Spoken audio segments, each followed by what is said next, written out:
বিদেশে যারা আসতে চান, বিশেষ করে ইংলিশ বেস কান্ট্রি গুলোতে, তাদের মনে একটা প্রশ্ন থাকে, কোন ভাষাটা আসলে শেখাটা বেশি জরুরি। তো আপনি যদি মূলত ইংলিশ বেস কান্ট্রি গুলোতে আসতে চান, তাহলে অবশ্যই আপনার ইংলিশ জানাটা অতি প্রয়োজন। এখানে কাজে হোক বা যে কোনো কমিউনিকেশনের জন্য ইংলিশ খুবই ইম্পর্ট্যান্ট। এর পাশাপাশি আরো দুইটা ভাষাটা জরুরি আমি মনে করি। প্রথমত, আপনি বিশ্বের যে কোনো দেশেই যান না কেন, ইন্ডিয়ান লোক আপনি পাবেনই। তো এই জন্য হিন্দি ভাষাটা শেখাটা জরুরি, কারণ শুধু ইন্ডিয়ান না, আপনি পাকিস্তানি লোকও পাবেন। ওই হিসাবে হিন্দি জানা থাকলে দুই দেশের লোকের সাথে আপনি ডিল করতে পারবেন সহজেই।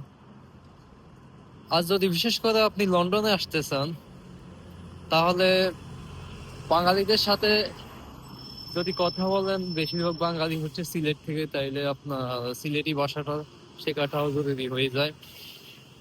আহ অনেকে মনে করে লন্ডনই একটা সিলেট বাংলাদেশের জন্য।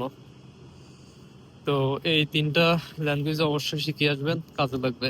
বাই।